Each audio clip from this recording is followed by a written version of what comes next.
अस्सलाम वालेकुम नाज़रीन, प्रोग्राम टेसरवाम के साथ मैं हूं अफजल यूबी। नाज़रीन, जदीद दौर के जदीद तकाज़ों को पूरा करने के लिए टेक्नोलॉजी से फ़ायदा उठाना चाहिए। इसी तनाज़र में FBR ने POS point of sale technology से फ़ायदा उठाने की कोशिश की है। पॉइंट ऑफ सेल कहाँ तक कामयाब होगा या नहीं होगा, इस पर आज गुफ्तगू करने के लिए हमारे साथ स्टूडियो में मौजूद हैं मर्दान अली ज़ैदी साहब, आप इसी मेंबर हैं लाहौर चैम्बर ऑफ कॉमर्स के। उनके साथ मौजूद हैं डॉक्टर जावेद इकबाल साहब, आप असिस्टेंट कमिश्नर हैं FBR से। उनके साथ मौजूद हैं ज़ाहिद अतीक चौधरी साहब, आप सीनियर नायब सदर हैं पाकिस्तान टैक्स बार के और सदर रह चुके हैं लाहौर टैक्स बार के। नाज़रीन, इससे पहले कि मैं अपनी गुफ्तगू का आगाज़ करूँ, माहिरीन इस हवाले से क्या कहते हैं उनकी राय जानते हैं। इसमें जो हमारा जो ज़्यादा इशू आ रहा है वो ये आ रहा है कि POS सिस्टम की इंटीग्रेशन का तो FBR ने कह दिया। अब इसमें देखें, जो सॉफ्टवेयर का इशू है तो सबसे बड़ा कि जी FBR ने कहा है जी सॉफ्टवेयर जो कंपनीज़ हैं वो आप उनको हायर करें, वो आपका सॉफ्टवेयर इंस्टॉल करके जाएं और इंस्टॉलेशन के बाद आप उसको यूज़ कर सकते हैं। सेकंड वन ये है रजिस्ट्रेशन का। कुछ ऐसी कंपनीज़ हैं, कुछ ऐसे टैक्स पेयर हैं जो इसमें एग्जाम्प्ट हैं, जो इसके अंदर नहीं आते। सेक्शन 159 की एग्जाम्पशन उनको लेनी होगी और उसके लिए FBR ने कोई एप्लीकेशन, कोई एग्जाम्पशन, कोई पोर्टल अपनी वेबसाइट पे नहीं दिया। और जो लोग ख़ुद से POS में रजिस्टर होना चाहते हैं उसके लिए भी एप्लीकेशन भी वहाँ मौजूद नहीं है। तो सिस्टम को अपडेट होने की ज़रूरत है। कुछ लोग जो इसमें कंपल्सरी रजिस्ट्रेशन में आना चाह रहे हैं या आ चुके हैं, उनके फॉर्म जो है वो उसमें मिसमैनेज हैं। कुछ लोग उसमें एक्सक्लूड होना चाहते हैं जो इस सिस्टम में नहीं आ सकते लॉ के तहत, और वो लोग भी FBR ने अपनी लिस्ट बनाकर उसमें इंक्लूड कर दी हैं। तो उसकी एग्जाम्पशन के लिए जो एक एप्लीकेशन है वो भी पोर्टल पे मौजूद नहीं है जो उस पर मौजूद होनी चाहिए। तो मैं समझता हूँ ये सिस्टम अभी नया आया है जो FBR को इसको इंस्टॉल करना चाह रहा है और काफ़ी 1000 लोगों को उन्होंने इंस्टॉल कर दिया और लोगों को इसमें इंक्लूड भी कर दिया। तो लेकिन इसमें मज़ीद जो है इसमें अभी एजुकेट करने की लोगों को ज़रूरत है कि ये कौन लोग रजिस्टर करवाएंगे ख़ुद को और कौन लोग इस सिस्टम में ख़ुद को लेकर आएंगे और कौन लोग इस सिस्टम में नहीं आ सकते। ये मैं समझता हूँ कि ये पॉइंट प्राइम मिनिस्टर पाकिस्तान और FBR का बहुत एक अच्छा इक़दाम है और इसको बड़े पॉजिटिव सेंस पे बिजनेसमैन को लेना चाहिए और इस पर RTOs भी काम कर रहे हैं। हम भी अपनी रहनुमाई दे रहे हैं, हम अपना पॉइंट भी दे रहे हैं और इसमें हर्डल्स जो आ रही हैं वो just of lack of knowledge की आ रही हैं। FBR के पास भी इतना बड़ा सिस्टम नहीं है जो चीज़ों को लेके चले। तो ये सारी चीज़ों को देखिए पॉजिटिव नेगेटिव इम्पैक्ट तो है ना, लेकिन ये है कि FBR का एक स्पेसिफिक विंग ही बना देना चाहिए जो सिर्फ पॉइंट ऑफ सेल को लेकर, और ये 2-3 साल चलेगा अभी, फिर जाके आप मैक्सिमम पॉइंट्स के ऊपर POS इंस्टॉल करेंगे। और मैं आपको मज़े की बात बताना लगा हूँ कि ये जो सॉफ्टवेयर है वो FBR फ्री इंस्टॉल करेगी। इसका बिल्कुल मकसद टैक्स पेयर के ऊपर बर्डन डालना नहीं है, क्योंकि FBR ने इंस्टॉल करना है, डिवाइसेस FBR इंस्टॉल करेगी। तो अगर जैसे ही इंस्टॉल हो जाएगी और ये POS लग जाएगा तो इनका इनपुट और आउटपुट टैक्स दोनों का जो डिफरेंस है वो काफ़ी क्लोज हो जाएगा और ये मसले मसाइल ठीक होंगे इंशाल्लाह। और हम उम्मीद करते हैं हमारा टैक्सेशन सिस्टम बेटर होगा। और रही बात हमारे जो महंगाई वाकई बहुत ज़्यादा हो रही है और हमारे न्यू चेयरमैन भी अपॉइंट हो चुके हैं FBR के और चीज़ों को भी अपग्रेड तो किया जा रहा है इंशाल्लाह और हम होपफुल बेस्ट हैं। जवेद साहब, मैं आपसे स्टार्ट लेना चाहूँगा, ये POS जो आपने बनाया है इसका क्या मकसद था? 2019 के अंदर जी गवर्नमेंट ऑफ पाकिस्तान के डायरेक्शन पे FBR ने ये इनिशिएटिव लिया था।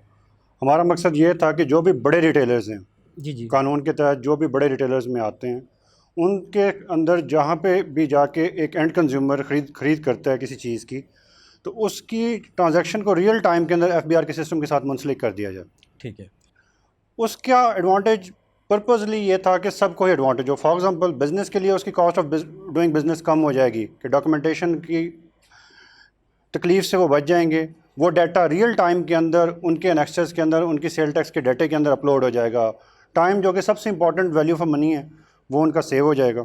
ठीक है। जहाँ तक बात है गवर्नमेंट एक्सचेकर की, हमें यह था कि हमें इंश्योर होगा कि जो भी टैक्स डिडक्ट हो रहा है किसी भी कंज्यूमर का वो रियल टाइम में FBR को रिपोर्ट हो रहा है।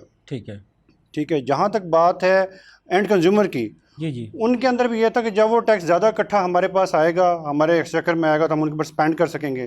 दूसरा, हमने उनके लिए प्राइस स्कीम अब भी इंट्रोड्यूस की है। पहले ये कैशबैक स्कीम थी जिसमें कुछ ना कुछ टैक्स जो उनके डिडक्ट हुआ है उसकी कुछ अमाउंट उनको रिफंड इनाम हो की सूरत जाएगी में दिए जाए। इनाम की सूरत, अब वो इनाम की सूरत में इंट्रोड्यूस की गई है कि इनाम की सूरत में दी जाए। ठीक है। तो ये it was all a win win situation. But इसमें सबसे इंपॉर्टेंट चीज़ ये थी कि बिजनेसेस को तो कॉस्ट ऑफ डूइंग बिजनेस हम कम कर रहे हैं, लेकिन जो लोग अनरजिस्टर्ड हैं, इन पर्टिकुलर अनरजिस्टर्ड हैं या जो रजिस्टर्ड हैं और इंटीग्रेटेड नहीं हैं, वो चूँकि उनको मार्केट में उनके एक फ्री कंपटीशन मिल रहा था, वो आराम से फ्लाई कर रहे थे, उनको कम अज़ कम एक इंसेंटिवाइज किया जाए इस तरीके से, क्योंकि उसमें हमने ये रखा कि उनका इनपुट जो है उसको रिस्ट्रिक्ट कर दिया जाएगा, जो कि किसी भी बिज़नेस के लिए एक सीरियस प्रॉब्लम है।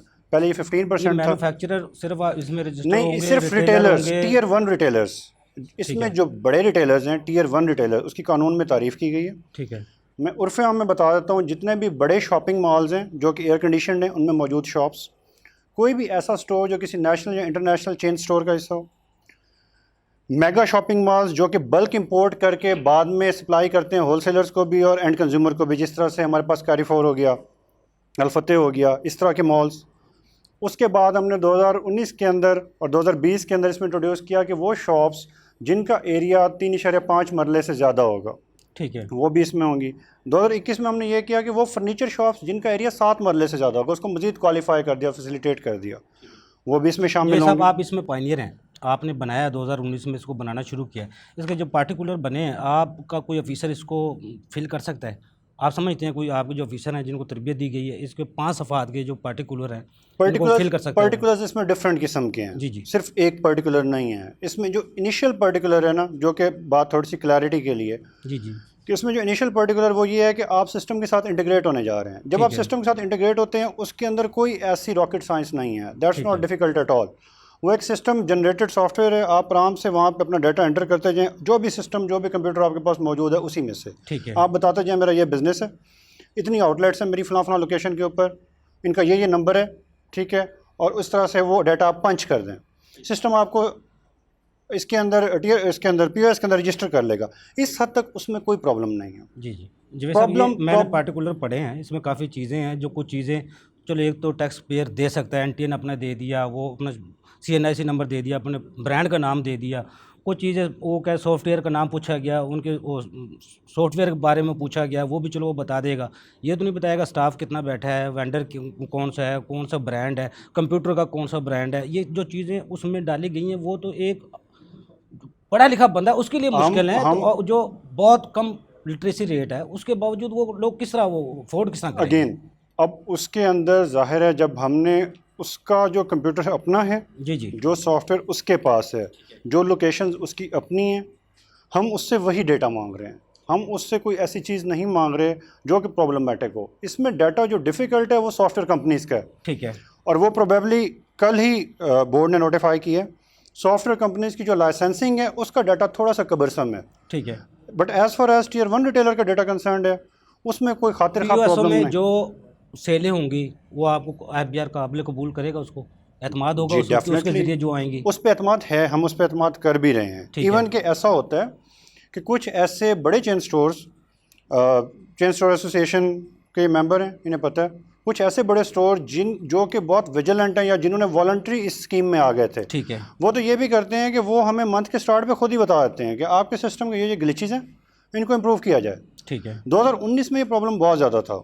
For example chamber of commerce का एक मुतालबा था हमसे कि जो हमारी डिस्काउंटेड प्राइस है वो आप सही प्रिंट नहीं होती इनवॉइस के ऊपर, ठीक है, तो वो मैच नहीं कर सकते डाटा के साथ।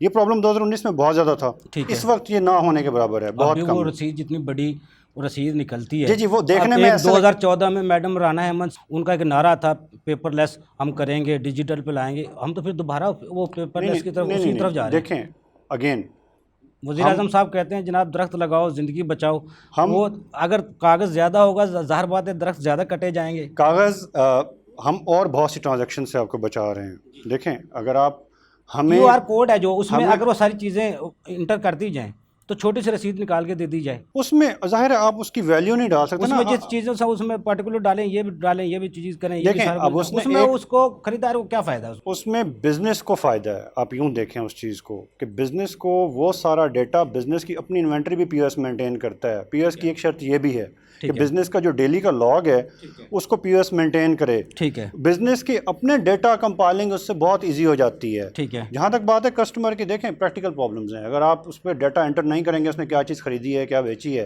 रिटर्न परचेज, रिटर्न आपको सेल यकीन कैसे करें। एफबीआर यकीन करेगा अब जो उसने सेल FBI यकीन कर रहा है।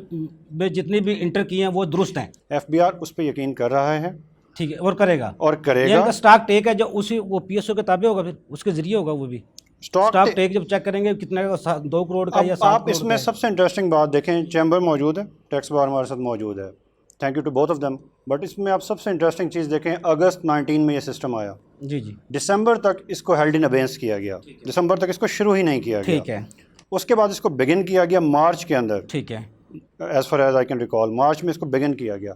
अभी तक इसकी जो पीनल प्रोविजंस हैं जी जी उनको हार्शली इन्वोक नहीं किया गया।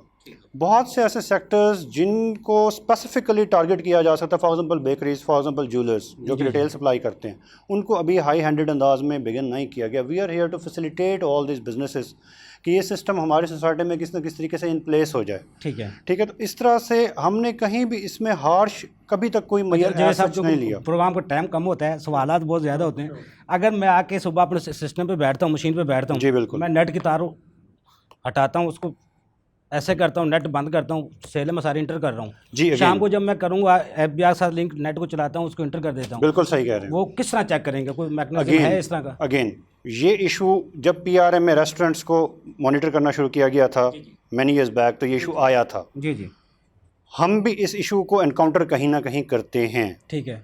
बट अगेन मैं अपनी उसी बात को रिटरेट करूंगा कि हम फिलहाल इसको सॉफ्टली देख रहे हैं कि वॉलंटरी कंप्लायंस हो जाए तो इसकी बेहतर है, वरना अदरवाइज रूल्स के अंदर तो हमने ये कहा है PRA पहले ही तजर्बा कर चुका है, उसके बाद FBR कर रहा है, हालांकि ये तो सुबह ही था। नहीं देखें FBR yes you can say that, but FBR का सिस्टम मोर सोफिस्टिकेटेड है। जो PRA के सिस्टम में हमें प्रॉब्लम्स हमने एनकाउंटर किए थे, हमें अभी तक उस तरह के प्रॉब्लम्स एनकाउंटर नहीं हुए यहाँ पे। ठीक है।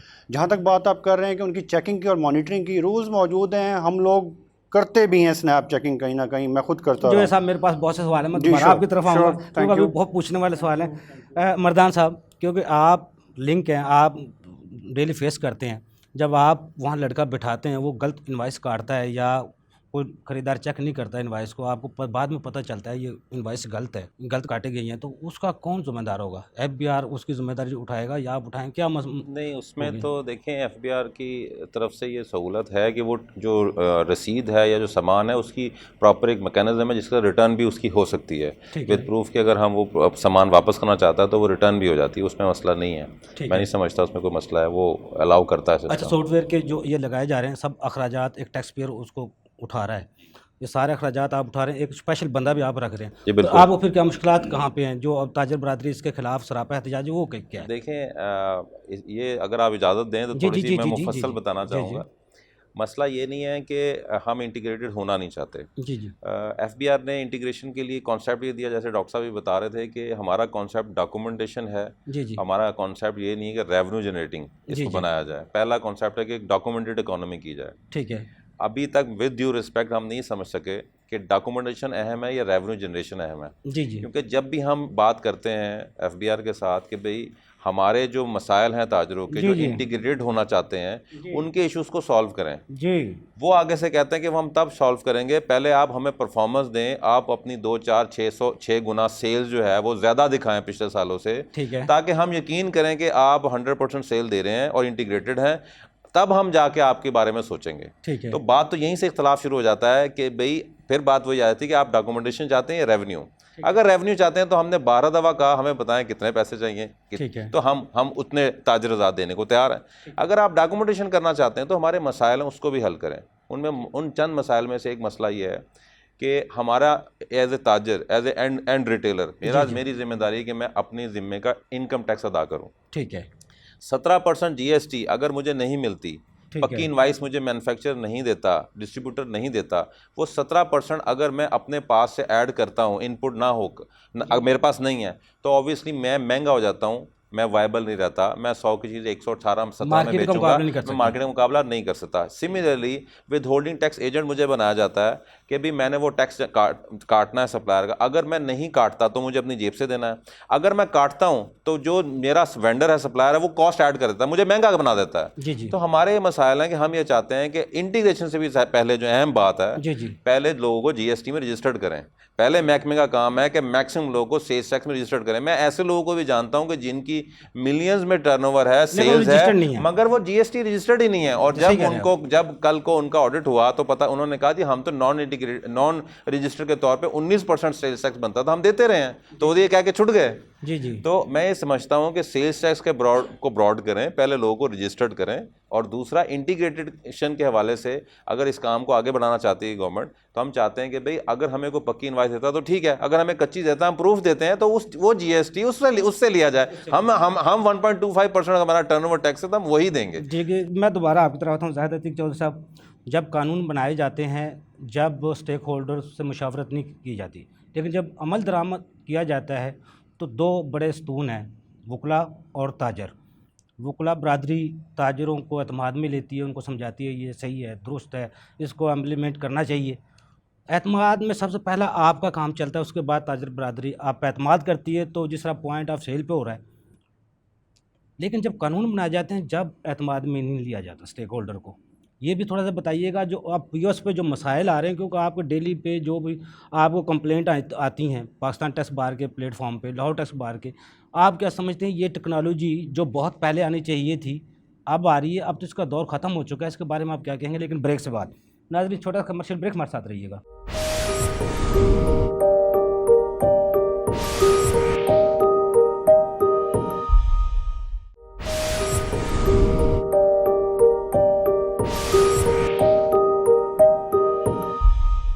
वेलकम बैक नाज़रीन जी। बहुत शुक्रिया यूबी साहब, आपने आज बहुत ही इम्पॉर्टेंट और जो हॉट टॉपिक है उस पे मेहमानों को मदऊ की है, तो मैं आपका शुक्रिया अदा करता हूँ, क्योंकि ये भी एक तरह से स्टेट की खिदमत है कि एक तरह से मैसेज ठीक जाना चाहिए।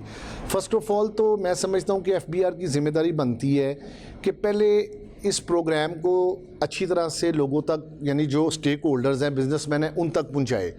एक जनरल परसेप्शन मार्केट में ये है, और बिजनेसमैन समझ रहे शायद कोई एफबीआर की टीम आएगी, उनके पास कोई मशीन होगी, वो कोई फिजिकल डिवाइस होगी जो मेरे कंप्यूटर के साथ इंस्टॉल कर देंगे और यहाँ से रिपोर्टिंग होनी शुरू हो जाएगी। ये एक बड़ी गलत परसेप्शन है। पहले तो आपके नाज़रीन की कंजम्पशन के लिए मैं थोड़ा सा सादे अल्फाज में बता दूँ कि कोई भी रिटेलर जो है वो जिस भी सॉफ्टवेयर में अपना कारोबार कर रहा है, उसने उस सॉफ्टवेयर के साथ एक एफबीआर का डेवलप किया हुआ, यानी उसी के कंप्यूटर ऑपरेटर ने, आसान अल्फाज में समझिए, कंप्यूटर है उसमें एक सॉफ्टवेयर ऑपरेटर ने एक एप्लीकेशन है जिसको आपने कंप्यूटर में इंस्टॉल कर लेना है, और उसका फ़ायदा ये होगा कि जो इनवाइस कटेगी वो एफबीआर को रियल टाइम में रिपोर्ट हो जाएगी। अब ये रियल टाइम क्या होता है? रियल टाइम का मकसद ये होता है कि जैसे ये ट्रांजैक्शन हुई है, ये अकॉर्डिंगली उसी वक्त सिस्टम में आ गई है। जैसे मैं अपने बैंक से कोई पैसे निकालता हूँ तो मेरे स्टेटमेंट में प्रिंट हो जाते हैं, मैं पैसे डालता हूँ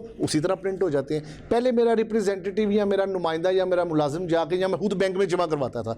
अब एक एप्लीकेशन आ गई, अब उस एप्लीकेशन के जरिए हम मोबाइल से टेक्नोलॉजी से फ़ायदा उठाते हैं, उसी से किसी को पेमेंट कर देते हैं, उसी से लोग हमें पैसे जमा करवा देते हैं, और उसी लम्हे हम अपनी स्टेटमेंट भी देख लेते हैं और हमें अंदाज़ा हो जाता है।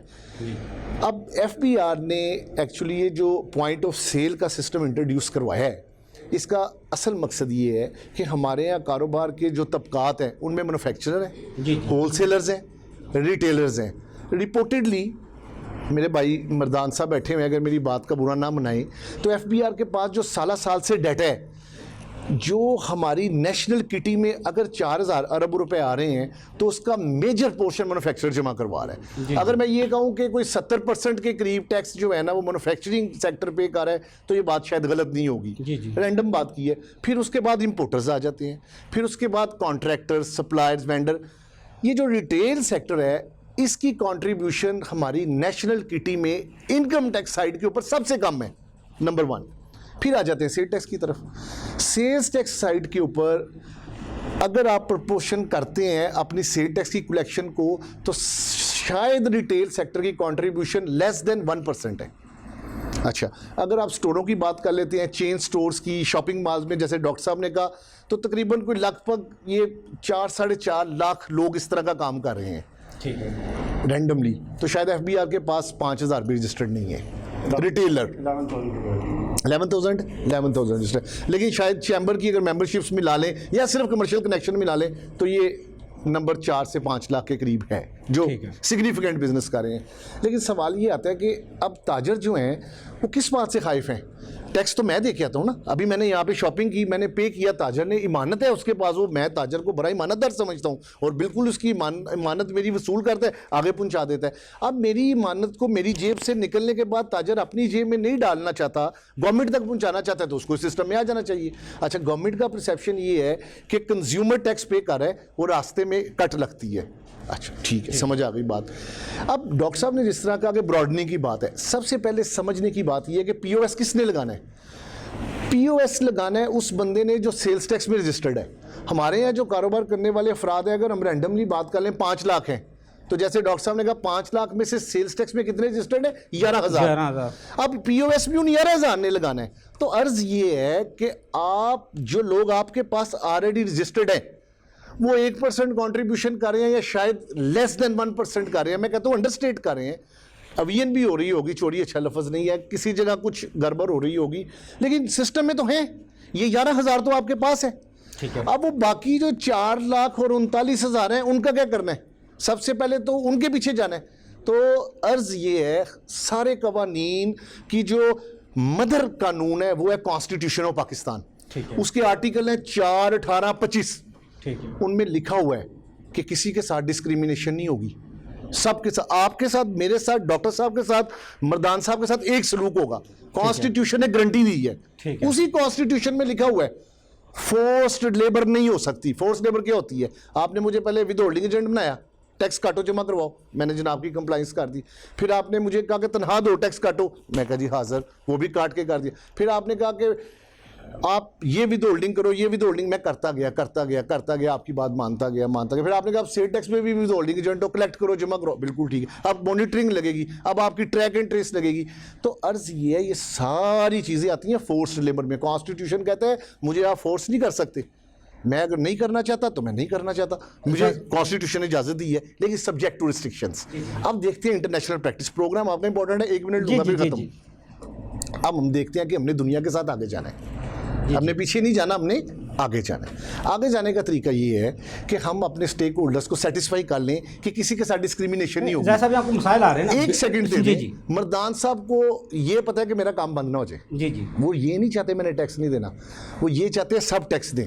जी जी। सर पेट्रोल सारे एक प्राइस पे डालते हैं, कभी किसी ने ऑब्जेक्ट किया? जी जी। बिजली का बिल सारे ताजर एक जैसा पे करते हैं? कभी प्रॉपर्टी टैक्स वाले ऑफिसर ने टीवी पे आके कहा जनाब ये मुझे टैक्स कम दे रहा है, ये ज्यादा दे रहा है? कभी नहीं। इसका मतलब है कि मेरे सिस्टम में कोई प्रॉब्लम है ना। प्रॉब्लम ये कि मेरा मॉडल गलत है, मैं मॉडल अप्लाई करना चाह रहा हूँ एक सेगमेंट के ऊपर। ऐसा होता नहीं sir, with all due respect. आपसे पूछना ये चाह रहा हूँ, बीटीबी की आपने बात की थी, जो ये पीओएस है ये बीटीबी के मुताबिक नहीं है सर? नहीं, पहले तो एक टीम जाती थी, चेक करती थी, ये आपका स्टॉक है जनाब, ये आपने 1.5 करोड़ की सेल की है, आप ज्यादा कर रहे हैं, ये जो आपका स्टॉक इन्फोर्समेंट 4 करोड़ का ये है और आप बता रहे हैं 3 करोड़ का है, ये आप टैक्स कम दे रहे हैं, चलो यार ज्यादा कर लो। गवर्नमेंट की ख्वाहिश जब पीओएस पे आगे, फिर एतमाद पे आगे, फिर तो वो स्टॉक टेक है जो बिल्कुल कहाँ ठीक पे है, ब्रॉडनिंग होगी या कम होगा? नहीं होगा, ऑडिट नहीं होगा, बिजनेसमैन पे ट्रस्ट किया जाएगा। उस ट्रस्ट, देखिए हमारा जो सिस्टम है ना वो सेल्फ असेसमेंट स्कीम बेस्ड है। हमारे लेजिस्लेचर ने जो कानून साज है बिजनेसमैन को बड़ी रिस्पेक्ट दी है, उसको बोला जो आप इनकम दिखाओगे हम उसको कबूल करेंगे। जी जी। लेकिन उसके साथ ही लेजिस्लेचर ने मशीनरी को पावर दी है कि इसका ऑडिट करो। ठीक है। और ऑडिट के एक न्यूट्रल ओपिनियन, ठीक है, आप उसका न्यूट्रल ओपिनियन दे दो कि अगर कोई चीज अदरवाइज नहीं निकली तो आप इसकी प्रोसीडिंग्स को बंद कर दो। ठीक है। इसी तरह पीओएस एक ऑटोमेशन है, इसमें आने से बिजनेसमैन का फायदा है। बिजनेसमैन के साथ वकील का इंटरेक्शन, एफबीआर के मुलाजम का इंटरेक्शन, ऑडिटर का इंटरेक्शन कम हो जाएगा, जो इस मुल्क के लिए बहुत अच्छा है। लेकिन मैं अर्ज ये कर रहा हूँ, दस्तावेजी मुआशत जिस तरह जनरेट मर्दान साहब ने कहा, दस्तावेजी मुआशत या रेवेन्यू जनरेट, इसमें आप समझते हैं एसपीओ जो हम दस्तावेजी मुआशत चाहते हैं, हमारा तो ये कंसेप्ट ही नहीं है। ज़्यादा से ज़्यादा 22 करोड़ आवाम 5% लोग होंगे जो रसीद लेते होंगे और जो चेक करते होंगे। 2% मान लिया को 2% ऐसे भी होंगे जो इनाम के चक्कर में एफबीआर को व्हाट्सअप भी करते हैं, इनामी स्कीमें भी आते हैं। जब पीआरए ने ये तजर्बा किया था, 1400 तकरीबन बंदे 2-3 साल में सिर्फ जो व्हाट्सएप उनको पर रसीद आई थी उससे कई गुना ज़्यादा उन्होंने यूबी साहब इनामी कल्चर स्कीम में ये पैसे है लगा कि दिए। हमारे यहाँ ये बात रियलिटी है कि आपका बड़ा सेगमेंट जो कस्टमर का है ना वो बिल नहीं लेता, जी जी वो बिल नहीं लेता, उसको पता है मैंने कितने की चीज़ ली है, इसकी क्या प्राइस है, बिल नहीं लेता। एफबीआर की जो ये कोशिश है पॉइंट ऑफ सेल की, ये ताजर थोड़ा इस तरह भी इसको कंसीव करे, समझे कि ताजर को जब सिस्टम के नीचे लाया जा रहा है तो ताजर अपने डिस्ट्रीब्यूटर को मजबूर करेगा कि मुझे बिल दो, सही है, डिस्ट्रीब्यूटर अपने मैन्युफैक्चरर को मजबूर करेगा मुझे टैक्स दो, ठीक है, मुझे इनवॉइस दो। तो जो डॉक्टर साहब ने डॉक्यूमेंटेशन की बात की ना, तो उसका रैशनेल ये है कि एक क्लास को आप पकड़ो, ये क्लास अपने वेंडर को अपनी सप्लाई चेन को ओरिजिन तक लेके जाएगी कि मुझे इनवॉइस दो, ठीक है, तो एक कल्चर बनेगा, अच्छा तरीका है, कोई प्रॉब्लम नहीं। लेकिन अगेन ये मॉडल तभी कामयाब है जब ये क्रॉस द बोर्ड लगेगा। एक ही चीज़ जो है, फर्ज कर लें ये मेरे पास आप समझ लें मोबाइल फ़ोन है, ये मोबाइल फ़ोन 1000 स्क्वायर फीट वाली शॉप पे भी बिक रहा है, ये 100 स्क्वायर फीट वाली शॉप पे भी बिक रहा है। वही तो मतलब जमीन 1000 स्क्वायर फीट वाला जमीन है जब इसकी, जी मेरी अर्ज सुना, ग्राउंड रियलिटीज उस तरफ आ रहे हैं। अब आपने रकबे के लिए आसे टैक्स लगा दिया, ताजर कह रहा है ये गलत है, मैं भी कह रहा हूँ गलत है, ये डिस्क्रिमिनेशन है। ठीक है, आपने वही प्रोडक्ट एसी मॉल के अंदर भी बिक रही है, वही प्रोडक्ट एसी मॉल के बाहर भी बिक रही है, जो एसी मॉल में बैठ के काम कर रहा है वो ताजर मुतासिर हो रहा है ना, इसीलिए शोर मचा रहा है कि मेरी कॉस्ट बढ़ जाएगी। जब मैं आपको अपनी प्राइस में से, कस्टमर टोटल प्राइस पे करता है, वो इस चीज में नहीं जाता कि इसका इंक्लूसिव टैक्स है या एक्सक्लूसिव टैक्स है, उसको पैसे चाहिए कितने।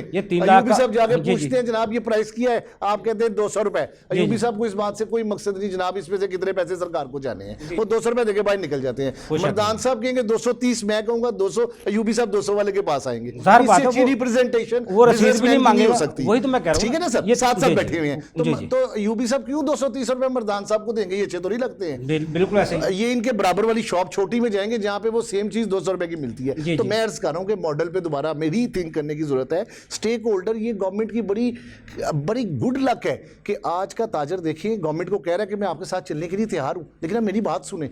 ठीक है, वकील कह रहे हैं कि कोई तजाज नहीं होगा, स्ट्राइक नहीं होगी, कोई धरना नहीं होगा, जनाब हम आपकी मदद कर रहे हैं, लेकिन आप हमें सुने। ठीक है, गुजारिश ये है कि जिन्होंने ये मॉडल बनाया था वो तो चले गए अपने घर, हजूर, उसके बाद जो इंप्लीमेंट करने आए वो भी कल अपने घर चलेंगे। ऐसे तो ही। अयूबी साहब अब जो नए साहब आएंगे या जो नई टीम आ रही है, हम उनसे उम्मीद करते हैं कि वो बार एसोसिएशन को भी, बार एसोसिएशन मदद करने के लिए तैयार है। कंप्यूटर सिस्टम बहुत पुराना हो चुका है, अब तो जो बड़े हम स्टोर में जाते हैं, टैबलेट लड़के ने पकड़ी होती है, जनाब बताएं क्या ले रहे हैं, वो इंटर कर रहा होता है टैबलेट में, तो वो जो वहाँ से इंटर करके मेन डेस्क पे देता है तो वो इनवॉइस निकल आती है। ऐसे ही है, दुरुस्त है।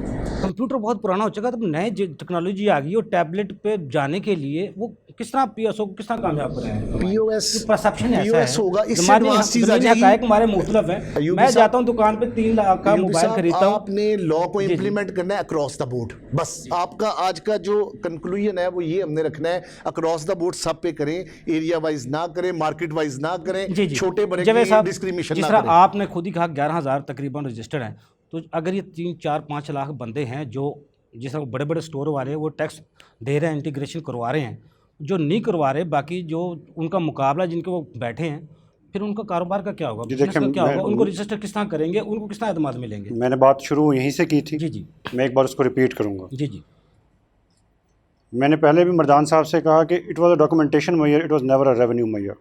ठीक है, ये एफबीआर का कभी इंटेंट नहीं है। सेल टैक्स की रिजीम एज सच पूरी है ही डॉक्यूमेंटेशन ऑफ इकोनॉमी के लिए, it's not a revenue yielding measure as such. हुजूर यही तो दुख है, ठीक है, मेरे साथ बैठे वाला वो सुख में है, मैं दे रहा हूं, मैं दुख में हूं। Please let me allow me. अब chain store association of Pakistan ने हमें 60,000 का नंबर दिया था कि 60,000 का आउटलेट है जिसको हमने रजिस्टर करना, और मेमोरेंडम ऑफ अंडरस्टैंडिंग साइन हुआ इनके साथ हमारा। ठीक है, they have been very cooperative. Number at this point in time July 31 पे 11,743 है। जी जी, लास्ट 2 वीक्स के अंदर एफबीआर ने 36,000 और लोगों को टैप किया, जिसमें से 18,000 वो लोग हैं जिन्होंने कहीं ना कहीं क्रेडिट मशीन, डेबिट मशीन की ट्रांजैक्शन यूज़ करते हैं अपने बिजनेसेस के लिए। जी जी, देयर आर सर्टन थिंग्स जो हम नहीं बता सकते, but FBR is going in that direction कि अब उनसे 18,000 लोगों को टैप करने लगे हैं। अब 16,000 लोग और टैप किए गए जिनको डिफरेंट सोर्सेज से हमने, फॉर एग्जांपल हमारे पास जो बड़े मॉल हैं उनके आपको दुकान के साइज़ मैप से पता चल जाता है कि साइज़ क्या है, तो हमने डिफरेंट तरीक़ों से 16,000 टीमें तश्कील दी गई हैं पीओएसओ को कामयाब बनाने के लिए, इस पे अवेयरनेस के लिए। प्लीज़ मुझे अलाउ करें, जस्ट 1 मिनट लूँगा आपका। 16,000 वो लोग थे, उनमें से 6,000 इस वक्त अंडर रडार हैं। ठीक है। 6,000 वो, 18,000 ये। What FBR is aspiring is 2 lakh in this very year. ठीक है। ठीक है। और जैसा कि जाहिद साहब ने फरमाया कि अराउंड 4 लाख 5 लाख का मिनिमम पोटेंशियल है जिसको टैप करने की ज़रूरत है eight this point in time. जहाँ तक बात है ना कि टीमें तश्कील देने की, अगेन हम ये मैसेज नहीं देना चाहते कि हम किसी को हरास कर रहे हैं। व्हाट वी वांट टू से कि वॉलंटरी कंप्लायंस की तरफ लोग आएँ। रजिस्ट्रेशन से पहले ही पेनल्टीज के चक्कर में अफसरान ने अभी कुछ पहले नोटिस किए हैं और कुछ छापे भी मारे हैं जाके, जिनको वीडियो चलाई गई है। I am sorry to interject, बहुत कम केसेस हैं ये। जी जी। Almost if I am not wrong Lahore के अंदर 10 या 12 केसेस हैं ये, इससे ज़्यादा नंबर नहीं है। ठीक है। ठीक है। वो for the purpose of deterrence, आप जब भी यूनिवर्सल सेल्फ असेसमेंट है, जैसे जाहिद साहब ने फरमाया, साथ उसका इंटीग्रल पार्ट है। आपका जो PSO को जिस वेंडर है, आप समझते हैं वो इंटीग्रेशन करेगा, 100% मनवान करेगा, सही करेगा, उसमें कोई गड़बड़ नहीं होगी। देखो किसी इम्प्लीमेंट करने के लिए किसी चीज़ को एतमाद में लेना आप अफसरान को महदूद करने के मुतरादफ है, क्योंकि PSO पर अगर एतमाद करना है तो अफसर जाके चेक नहीं कर सकते। यूनिवर्सल एतमाद कर रहा है। यूनिवर्सल सेल्फ असेसमेंट का स्पिरिट ही यही है कि आप एतमाद करें, एक दफ़ा करें ताकि बिजनेसेस ग्रो करें। आप time and time audit measures apply कर लें। ठीक है। बट FBR उसको इस वक्त इसलिए एग्रेसिवली नहीं अप्लाई करना चाह रहा कि जो लोग इस तरफ आना चाह रहे हैं उनको दूर भगाने की ज़रूरत नहीं है। कितनी उम्मीद है FBR को, कितनी उम्मीद है PSO के जरिए इस साल में हम इतने बंदे 2019 से लेकर अब तक कितने रजिस्टर कर चुके हैं और कितने मजीद इस साल में? वी आर एक्सपेक्टिंग के 2 लाख का फिगर हम हिट कर जाएंगे, यानी कि 2021 में 2021 टैक्स ईयर में कर जाएंगे। 2 लाख का फिगर इंशाल्लाह हम हिट कर जाएंगे। ठीक है। आपको इसमें और कोई मसाइल नज़र नहीं आता? नहीं, मसाइल देखें, मसाइल हमेशा होते हैं, बट अगेन जी। इनकी कॉपरेशन है, डिपार्टमेंट इज टेक्नोलॉजी जो अब 2019 के बाद आपने बनाई है, ये बहुत पहले आनी चाहिए थी कि अब सही मौजूदा हालात में ठीक है। टेक्नोलॉजी में प्रॉब्लम नहीं है, क्योंकि हम अमेज़ॉन जैसी जदीद टेक्नोलॉजी जो डिजिटल स्टोर बना रही हैं, उनको ऐसा दुनिया भर में ऐसा बना रही हैं जो एक कार्ड जेब में डालो, स्टोर में जाओ, वो खुद ब खुद स्कैन हो जाता है, खुद ब खुद चीज़ इंटर करता है, वो निकालता है। और आज हम POS पे आज आ रहे हैं, लेकिन वो कहाँ अमेज़ॉन चली गई है। आप बिल्कुल सही कह रहे हैं, बट बात यह है कि आहिस्ता आहिस्ता इसका मॉडिफाइड वर्जन होगा। हम जिस सोसाइटी में रह रहे हैं हमने उसी में ग्रो करना है, उसी के हिसाब से हमें चीज़ों को मेक करना है। इवन फॉर आवर सोसाइटी, जिस जगह पे हम हैं, ये एक एडवांस मॉडल है। इवन फॉर आवर सोसाइटी अगर इनवाइस पे हो जाए, माचिस से लेकर बड़ी गाड़ी तक इनवाइस पे हो जाए, जिस दुबई में सिस्टम है इनवाइस मॉनिटरिंग सिस्टम, अगर हो जाए तो ये दस्तावेजी माशत मुकम्मल वैसे नहीं हो जाएगी। हम कोशिश में हैं और ये उसी स्टेप की कड़ी है कि हम डॉक्यूमेंटेशन की तरफ जा रहे हैं। बुनियादी तौर पर हमारा पर्पस ही यही है कि डॉक्यूमेंट किया जाए। और again at the cost of reputation, जो बड़े चेन स्टोर एसोसिएशन के मेंबर्स हैं, हमारी पूरी कोशिश है कि हम इनामी स्कीम सिर्फ दिखावा है या वाकई कुछ होगा इसमें? डेफिनेटली होगा। 1400 अगर 3 साल में इनवाइस आती हैं तो FBR के कितने, आप क्या उम्मीद कर रहे हैं कोई लोग इस तरफ? What were the finance minister committed के हम 250 मिलियन से 1 बिलियन तक जाएंगे इस प्राइस मनी के अंदर। ठीक है। और वो हम आसानी से दे सकते हैं, उसमें कोई प्रॉब्लम नहीं है। मर्दान साहब आप क्या कहेंगे जी इस पे? मैं इस सिस्टम में 2 चीज़ें हैं। एक तो कॉन्सेप्ट, जैसे डॉक्टर साहब बता रहे हैं कि जी हमारा डॉक्यूमेंटेशन कॉन्सेप्ट है, हम उसको एग्री कर लेते हैं। जी। हमें 2 चीज़ों का खौफ है ताजरों को। एक खौफ तो यह है कि जी वायबल बिजनेस रहने दें और कंपेटिटर जब ब्रॉड करें, ताकि जब सब देंगे तो हमें प्रॉब्लम नहीं, कुछ भी टैक्स की रेशो हो, जब सब ने देना तो वो सब ने देना। अगर वो नहीं कर सकते तो फिर इंसेंटिवाइज करें। ठीक है। डॉक्टर साहब बताएं कि जी अभी तक पॉइंट ऑफ सेल जिन्होंने इंटीग्रेशन की है, उनको सरकार ने, FBR ने क्या इंसेंटिव दिया, उस ताजिर को क्या रिलीफ है, सिवाय इस चीज़ के कि उनकी दुकान से अगर कभी फ्यूचर में कोई शॉपिंग करेगा तो उसको चांस है कि कस्टमर को कोई लकी ड्रॉ होकर उसको कोई चीज़ मिल जाएगी। इसके अलावा ताजरों को क्या इंसेंटिवाइज किया है अभी तक? बजट के बाद से आप देख लें, अभी बजट के बाद से देख लें आप कि अभी तक जो इंटीग्रेटेड जो ताजर हैं उनके लिए कोई फ़र्क नहीं है कि कोई GST कम हो, कोई टैक्स की रेशो कम हो, या कोई भी ऐसी चीज़ हो जिनसे उन्हें हौसला हो कि जी अगर हम इंटीग्रेशन में जा रहे हैं तो हमें ये बेनिफिट होगा।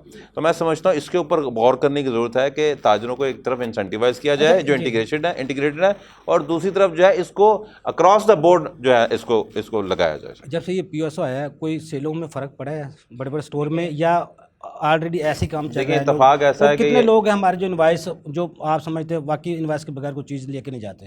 देखें, जहाँ तक कस्टमर का ताल्लुक है तो ये एक नेचुरल और प्रैक्टिकल बात करूँगा आपसे कि 50 से 60% लोग बिल लेते हैं, 30-40% बिल लोग नहीं लेते। अच्छा, बिल लेने से मुराद ही नहीं कि उसने पकड़ लिया हाथ में, मसला है पढ़ने का। जी जी बहुत सारे लोग लेते हैं और डस्टबिन में फेंक देते हैं या जेब में रख लेते हैं या शॉपिंग बैग के अंदर रख लेते हैं, जो दोबारा नहीं पढ़ते, लेके भी नहीं पढ़ते। वो एक तो बाद जो चीज़ें चेक करते हैं, जो चीज़ें वो बिल शाज़ डबल नादिर जी, वो जी। उसमें है, जी, वो जी। नहीं उसको उनको लेते वो। जी जी और दूसरा यह है कि जो कस्टमर के हवाले से है कि कस्टमर जीएसटी के ऊपर या किसी चीज़ के ऊपर कस्टमर तभी उसको फोकस करता है जब उससे चीज़ महंगी नज़र आती है, तो वो फिर चौंकता है कि यार इसके ऊपर जीएसटी लगा या नहीं लगा। अभी इन्होंने एफबीआर ने कहा कि ₹1 पर इनवाइस जो है वो कटौती करनी है जी, चार्ज लगाना है ये लगाना है। मैं समझता हूँ कि वो भी डिस्क्रिमिनेशन भी भी है और जगह- डिस्करेज जी, करने जी। वाली बात है। कस्टमर जिसने मुझसे 50,000 की शॉपिंग किया, जब उसको ₹1 का बिल नीचे नजर आएगा सर्विस फीस के तौर पे, तो वो मुझसे लड़ेगा कि क्या ₹1 भी तुम मुझसे लोगे, ये जगह टैक्स जो आप ये जगह टैक्स, ये ₹1 मुझसे लोगे, तो वो हमारे लिए तो बड़ी एम्बेरसमेंट है कि हम ₹1 उससे चार्ज करें। तो मैं समझता हूँ ऐसी चीज़ें नहीं होनी चाहिए, ये डिस्करेज करेंगे ताजरों को भी और कंज्यूमर से भी हमारे मामला ख़राब हो जाए। जी जी जवेद साहब, जिस तरह दो चीज़ों की तरफ उन्होंने इशारा करवा दिया, ₹1 जगह टैक्स की सूरत में, लेकिन ब्रेक से बाद जवाब लेता हूँ। नाज़रीन, यहाँ लेते हैं छोटा सा कमर्शियल ब्रेक, हमारे साथ रहिएगा।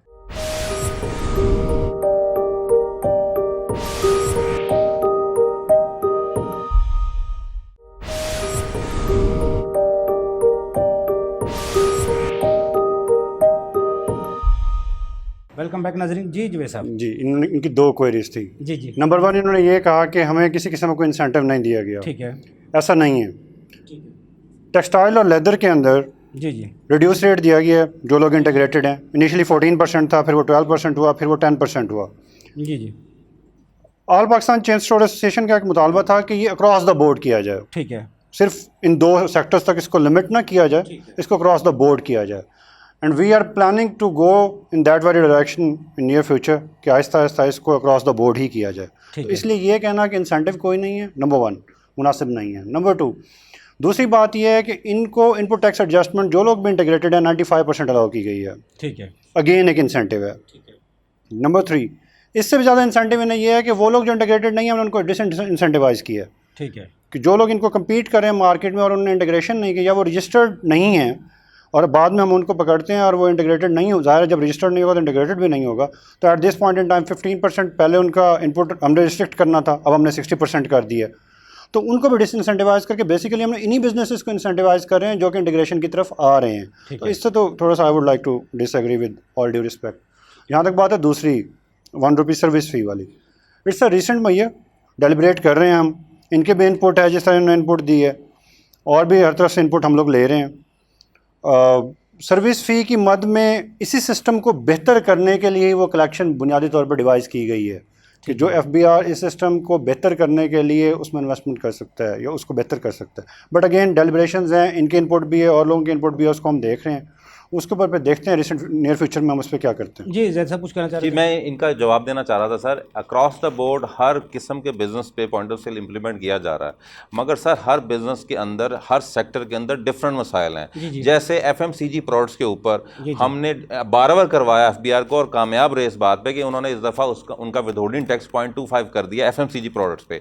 ये इसी बात का कि मज़र है इस बात का कि हमने ये कायल किया उनको कि हर सेक्टर के डिफरेंट मसाइल हैं, या तो आप अक्रॉस द बोर्ड ना करें, सेक्टर वाइज के चलें और सेक्टर वाइज मसाइल को हल करें, या फिर या क्रॉस द बोर्ड करना सबके साथ एक जैसा करें। अब जैसे डॉक्टर साहब ने बताया कि ये पैरेलल इंडस्ट्री के ऊपर हमने डिस्काउंट रेट दिया जीएसटी का, तो why not on supermarket, why not on jewellers. तो हमारा यही मुतालबा है कि या तो सेक्टर वाइज करें और उसके बिजनेस की नेचर को समझें, या क्रॉस द बोर्ड सबको फायदा दें, तो तभी जाके ये बात बनेगी। अब ये अपैरल वालों को तो इन्होंने दिया हुआ है, पर हमारा क्या कसूर है? मैं यही पूछना चाहता जाहिद अतीक साहब, टैक्स के दायराकार को बढ़ाने के लिए कोई ना कोई हिकमत अमली एफबीआर हुकूमत अपनाती है। चलो पीएसओ एक अच्छा सिस्टम है, टेक्नोलॉजी है, इससे दस्तावेज़ मुआशत कितनी बेहतर होगी ये तो वक्त ही बताएगा, क्योंकि हमारे ज़मीनी हक़ाइक़ और हैं और जिस तरह हम चल रहे हैं वो और है। इसको किस तरह बेहतर किया जा सकता है और टैक्स नेटवर्क को दायराकार को बढ़ाने के लिए क्या हिकमत अमली अपनानी चाहिए? जिस तरह अभी जैदी साहब कह रहे थे विद होल्डिंग एजेंट हमें बना दिया गया, दूसरे तरीके हर तरीके से हमें हर तरफ से खींचातानी के ज़रिए एफबीआर तलवार की नोक पे रखता है। दूसरा जो एफबीआर या हुकूमत बाकी जो विद होल्डिंग की तरफ जा रहे हैं, 90% हम विद होल्डिंग टैक्सेस पे आ चुके हैं। तो फिर अपनी परफॉर्मेंस FBR की, अफसरान की परफॉर्मेंस वो किस तरह बेहतर कर सकते हैं? यूपी साहब, अर्ज ये है कि देखें, गवर्नमेंट ने एक नारा लगाया था ईज़ ऑफ डूइंग बिजनेस का। ईज़ ऑफ डूइंग बिजनेस का मतलब सिर्फ ये नहीं है कि आप लोगों को जो है वो टैक्सेस में फैसिलिटेट करें, बल्कि उनकी ग्रोथ भी करवानी है। और ऐसी ईज़ ऑफ डूइंग बिजनेस हो जिसमें हमारी इकॉनमी ग्रो करे। इकॉनमी तभी ग्रो करेगी बिजनेसेस ग्रोथ करेंगे। तो अभी जो आपने आज के प्रोग्राम में POS के ऊपर सारी बातचीत की और बड़ा अच्छा FBR का व्यू भी आया, बिजनेस कम्युनिटी का व्यू भी आया, मैंने भी कुछ अपनी गुजारिशात आपके सामने रखी। ये डिस्क्रिमिनेशन है या नहीं है, ये मैटर जो है अब कोर्ट ऑफ लॉ के सामने है। बहरहाल लेजिस्लेचर ने कंप्यूटराइज सिस्टम लाने के लिए FBR को एम्पावर कर दिया हुआ है और पावर्स डेलीगेट की हुई हैं। अब FBR उसको इस अंदाज में इम्प्लीमेंट करे कि उससे कुछ फ्रूटफुल रिजल्ट्स आ सकें। अब FBR को अगर इख्तियार दिया गया है, उस इख्तियार को इस तरह से इम्प्लीमेंट किया जाए कि ये आइडिया भी फ्लॉप हो जाए, तो ये कोई एक खुशाइन बात नहीं होगी। हम बुनियादी तौर पे ये समझते हैं कि बिजनेसेस जो हैं उनको ईज़ करना चाहिए और इस सिस्टम के अंदर सर सेल्स टैक्स में एडजस्टमेंट को कम से कम करना चाहिए। जो इनपुट टैक्स की एडजस्टमेंट है वो एक आप समझिए कि इसमें बड़ी एक प्रॉब्लम है। टैक्स का रेट कम होना चाहिए, आप टैक्स की शरह को कम करें, सिंगल डिजिट में लेके आएँ और मैन्युफैक्चरर जो टैक्स पे करता है उसे उसी स्टेज के ऊपर लॉक कर दें ताकि आगे टैक्स चोरी का कॉन्सेप्ट खत्म हो जाए। सिंगल स्टेज सेल टैक्स करें, इनपुट को खत्म कर दिया जाए। जी, इनपुट टैक्स को कम से कम कर दिया जाए।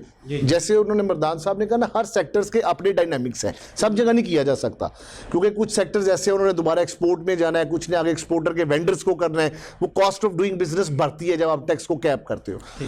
अर्ज ये है कि टैक्स के रेट्स को कम किया जाए। जिस तरह अब गवर्नमेंट ने एक 8th शेड्यूल निकाला है, उसमें बहुत सी आइटमों को डाला है। मीट के ऊपर रेट कम कर दिया, मिल्क पे, योगर्ट पे, जो डेली एसेंशियल्स हैं, फास्ट मूविंग आइटम्स हैं। एक समझ आ रहा है रैशनल कहीं ना कहीं पे प्रीवेल कर रहा है। इसी रैशनल को लेके आगे चलने की ज़रूरत है कि टैक्स के रेट को कम कर दें। दुबई का मॉडल आपने कहा, वहाँ पे कोई इनपुट एडजस्टमेंट नहीं होती, सिंपल वैट होता है, जितनी सेल है उसका 5% है और सब ने इंटीग्रेट किया हुआ है, वो सारा स्टेट को पैसा जा रहा है। ऐसा मॉडल अगर आ जाए धन वेल एंड गुड कि एक इनपुट एडजस्टमेंट की बात खत्म हो जाए, बिजनेसमैन को प्रॉब्लम खत्म हो जाए और वो जितनी सेल है उसका एक खास परसेंटेज। और ये जो रजीम है ये सिर्फ रिटेल सेक्टर के लिए है। जो मैन्युफैक्चरर है, होलसेलर है, डिस्ट्रीब्यूटर है, वो जिस तरह से चल रहे हैं FBR उनके पीछे उसी तरह ही जाए और इनसे इंफॉर्मेशन लेके उनके पीछे जाए। जी हजूर, एक सबसे ज़्यादा बड़ा नारा ताजरों को, जिस तरह मौजूदा टैक्स पर ये कहता है मुझे बार बार मुझे ही निशाना क्यों बनाया जाता है, दूसरों को क्यों नहीं, ये किस तरह खत्म हो सकता है? एतमाद की फजा है, चलो मान लेते हैं। जी नहीं, ताजर के कंसर्न ठीक है। ताजर इसलिए सर जो है ताजर के ये कंसर्न ठीक है कि अगर आप पिछले कुछ सालों में देखें तो गवर्नमेंट आती बड़ी सॉफ्ट हैंडेड है, उसके बाद जब बंदा अपने आप को ऑफर कर देता है तो उसके बाद फिर उसका शिकंजा टाइट होना शुरू हो जाता है। तो बाज़ औक़ात ये भी सुना मैंने कहते हैं FBR वालों को जो है ना, मतलब नॉक करना, रजिस्टर्ड होने का मतलब है मौत के फरिश्ते को अपने घर का दरवाज़ा दिखाना। यहाँ तक भी ताजर हज़रात ने बातें की। खैर, जिस तरह इंसान के जिस्म में ब्लड की ज़रूरत है, स्टेट को इस तरह से रेवेन्यू की ज़रूरत होती है। स्टेट और मैं एक चीज़ है, ताजर को ये समझाने की ज़रूरत है और उसको ऑनरशिप देने की ज़रूरत है। ये मुल्क तो उसी का ही है ना, नहीं टैक्स देगा तो कैसे मुल्क चलेगा? कर्जे लेते जाएंगे तो फिर इस तरह कर्जे ले लेके ये मुल्क कितनी देर चलेगा? फिर आपको अपने सासे बेचने पड़ेंगे। इस मुल्क को आगे ले जाने के लिए टैक्स हमारी ज़रूरत है और हम जितना पोटेंशियल है उससे कम टैक्स दे रहे हैं। रिटेल सेक्टर, इसमें कोई शक नहीं कि अपने पोटेंशियल से बहुत कम कंट्रीब्यूट कर रहा है। कंट्रीब्यूट ठीक कर ले, उसके लिए कोई मॉडल ऐसा लाया जाए जो अक्रॉस द बोर्ड सबको एक्सेप्टेबल हो। भले 4 महीने बाद दोबारा आ जाए, 2 महीने बाद दोबारा आ जाए, लेकिन स्टेक होल्डर्स इसको सिंप्लीफाइड करके आसान तरीके से ले लें। पोटेंशियल मौजूद है, रेवेन्यू आना चाहिए, स्टेट का हक है, स्टेट उसके बगैर नहीं चलती। सब जितने तजुर्बात होते हैं, जिस तरह PRA ने तजुर्बा किया था इनवॉइस मॉनिटरिंग सिस्टम का, चल रहा है जी, तजुर्बा तो ये चल रहा है उनका, इफेक्टिवली चल रहा है, उस पे आ चुका है, वो भी उस पे कर रहा है। तजुर्बात के बाद पता चलता है जो इतनी इस पे एडवर्टीजमेंट पे पैसा जितना ज़्यादा लगा दिया उतना रेवेन्यू जनरेट नहीं हुआ। इस तरह इनामी वो एमनेस्टी स्कीमें भी आती रही हैं, जिस जैदी साहब कह रहे हो, सबके लिए यकसा नहीं होती, ख़ास तबके को होती हैं। ये अगर सबके लिए यकसा हो जाए, सबके लिए कानून यकसा हो जाए तो खुद ब खुद वो दस्तावेजी मुआशरत भी आ जाएगी और एक दूसरे के जो गिले शिकवे वो भी दूर हो जाएंगे। यूपी साहब, बात वही होगी कि जब आप स्टेक होल्डर को साथ बिठाएंगे। असल में देखिए, FBR के साथ भी थोड़ा प्रॉब्लम है। गवर्नमेंट FBR पे जिम्मेदारी डाल देती है। एक्चुअली ये सारे काम करने वाले हैं पार्लियामान के। कॉन्स्टिट्यूशन ने टैक्स बनाना, टैक्स पॉलिसी, टैक्स का डिज़ाइन, ये सारे इख्तियारात दिए थे लेजिस्लेचर को। लेजिस्लेचर कौन है? अवाम का नुमाइंदा। यहाँ से होके गया ना, कुछ गलत करेगा वापस मेरे पास आना है। तो लेजिस्लेचर ने अपनी जान छुड़ाने के लिए कुछ चीज़ें डेलीगेट कर दी एफबीआर को, कुछ गवर्नमेंट को कर दी, गवर्नमेंट को तो नहीं इन चीज़ों का पता, स्पेशलिस्ट फील्ड एफबीआर है, एफबीआर को दे दिया। एफबीआर का काम था टैक्स इकट्ठा करना, अब एफबीआर ही टैक्स पॉलिसी बनाती है, एफबीआर ही बजट बनाती है, सारा ओवर बर्डन कर दिया गया। मैं समझता हूं कि एफबीआर को भी रेजिस्ट करना चाहिए कि जी पॉलिसी मेरा काम नहीं है, अब पॉलिसी के लोगों से कराएं, लेजिस्लेचर का काम लेजिस्लेचर से कराएं, क्योंकि वहां पे सारे वो लोग बैठे हुए हैं जो सरकार के एम्प्लॉइज हैं, तो वो फिर सरकार जितना उन पे बर्डन डालती जाती है वो डू मोर, यही वजह विद होल्डिंग पे ज्यादा जा चुके हैं, यही वजह है। विद होल्डिंग सिस्टम का फेलियर होता है यूब साहब, विद होल्डिंग जहां भी आती है ये सिस्टम का फेलियर होता है। जब लोग टैक्स नहीं देते वॉलंटरली तो फिर स्टेट आपसे ट्रांजैक्शन बेस्ड टैक्स लेती है, ट्रांजैक्शन खत्म तो नहीं हो सकती, पेट्रोल पे, बिजली पे ये टैक्स लगते हैं, फिर रोजमर्रा की एसेंशियल चीजों पे टैक्स लगते हैं, वो जरूरत है, फिर वो टैक्स स्टेट को जाते हैं। जब आप रियल इनकम पे टैक्स लेने में फेल हो जाएंगे, डायरेक्ट टैक्स नहीं मिलेगा, तो फिर आपको सेल्स टैक्स और federal excise duty, custom duty पे जाना पड़ेगा।